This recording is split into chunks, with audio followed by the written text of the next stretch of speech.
আপনারা দেখছেন বার্তা এক নজর। হুগলি গ্রামীণ পুলিশ জেলার উদ্যোগে ও পোলবা থানার ব্যবস্থাপনায় বস্ত্র ও পুস্তক প্রদান অনুষ্ঠানের কিছু মুহূর্ত। এই অনুষ্ঠানটিতে উপস্থিত ছিলেন সপ্তগ্রাম বিধানসভার বিধায়ক তপন দাশগুপ্ত, গ্রামীণ জেলা পুলিশের ডিএসপি প্রিয়ব্রত বক্সী মহাশয়, পোলবা থানার ভারপ্রাপ্ত আধিকারিক নজরুল ইসলাম, এছাড়াও অন্যান্য আধিকারিকগণ।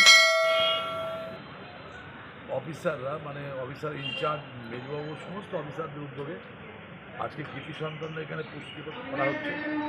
এছাড়া খেলোয়াড়দের পুরস্কৃত করা হচ্ছে। দুস্থ গরিব মানুষদের পুজোর আগে যে কাপড় চোপড় দেওয়া হচ্ছে সেটা এটা উদ্যোগ নিয়েছে। এটা অত্যন্ত ভালো উদ্যোগ। আমরা 34 বছরের সরকার দেখেছি পুজোর আগে এসব হয়নি। রাজ্যের মুখ্যমন্ত্রী মমতা বন্দ্যোপাধ্যায় সরকার এটা করছে, আর এই পদক্ষেপ পুলিশ দুর্দান্তভাবে নিয়েছে। পুজোয় কি বার্তা দেবেন? শান্তিতে থাকুন, মায়ের সেবা করুন, মায়ের পুজো করুন, ভক্তি ভরে সবাই আনন্দ করুন। ঈশ্বরের কাছে কামনা করি যে সবাই সুস্থ থাকুক, ভালো থাকুক বাংলার মানুষ, আমাদের মুখ্যমন্ত্রী সুস্থ থাকুক।